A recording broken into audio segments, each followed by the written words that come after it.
ਬਿਸਮਿਲ੍ਲਾਹਿਰਰਹਿਮਾਨਿਰਰਹੀਮ अस्सलामुअलैकुम।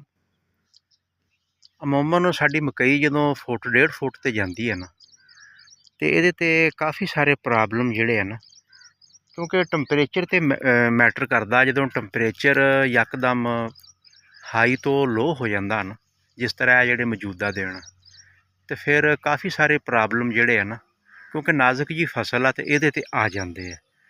ਹੁਣ ਫੀਲਡ ਨੂੰ ਵਿਜ਼ਿਟ ਕੀਤਾ, ਦੇਖਿਆ, ਤੇ ਇਹ ਦੇਖੋ ਨਾ ਹੁਣ ਤੁਸੀਂ ਕਿ ਸ਼ੂਟ ਫਲਾਈ ਦਾ ਵੀ ਆ ਅਟੈਕ, ਤੇ ਦੂਸਰਾ ਜਿਹੜਾ ਨਾ ਲਸ਼ਕਰੀ ਦਾ ਤੇ ਅਮਰੀਕਨ ਦਾ, ਉਹਦਾ ਵੀ ਇਹਦੇ ਤੇ ਅਟੈਕ ਆ। ਪੱਤੇ ਵੀ ਇਹਦੇ ਖਾਧੇ ਜਾ ਰਹੇ ਆ। ਤੇ ਇੱਥੇ ਸਾਨੂੰ ਕੀ ਕਰਨਾ ਚਾਹੀਦਾ? ਸੁਸਤੀ ਨਹੀਂ ਕਰਨੀ ਚਾਹੀਦੀ। ਬਗੌਰ ਫੀਲਡ ਦਾ ਮੁਸ਼ਾਹਦਾ ਕਰੋ, ਦੇਖੋ ਅਗਰ ਇਹ ਪ੍ਰੋਬਲਮ ਬਣ ਗਿਆ ਨਾ, ਕਿਉਂਕਿ ਦਾਣੇਦਾਰ ਜ਼ਹਿਰ ਜਿਹੜੀ ਨਾ ਹਜੇ ਛੋਟੀ ਆ, ਇਹਨੂੰ ਨਾ ਲੇਬਰ ਪਾਉਂਦੀ ਵੀ ਨਹੀਂ ਗੀ। ਛੋਟੀ ਮੱਕੀ ਨੂੰ ਮੁਸ਼ਕਿਲ ਹੋ ਜਾਂਦਾ ਕੰਮ।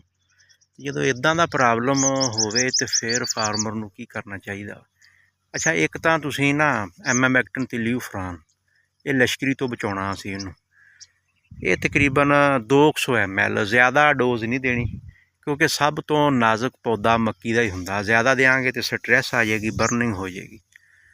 ਤੇ ਦੂਸਰਾ ਜਿਹੜਾ ਸ਼ੂਟ ਫਲਾਈ ਨਾ, ਇਹਦੇ ਤੋਂ ਤੁਸੀਂ ਬਾਈਫੈਂਥਰੀਨ ਵੀ 200 ਹੀ ਲੈਣੀ ਹੈ, 200 ml ਹੀ।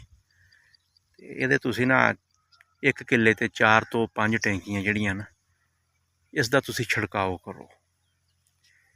ਫਿਰ ਜਦੋਂ 2-2.5 ਫੁੱਟ ਤੇ ਚਲੇ ਜਾਏਗੀ, ਫਿਰ ਦਾਣੇਦਾਰ ਦਾ ਮਰਹਲਾ ਜਿਹੜਾ ਨਾ ਉਹ ਸ਼ੁਰੂ ਹੋ ਜਾਏਗਾ।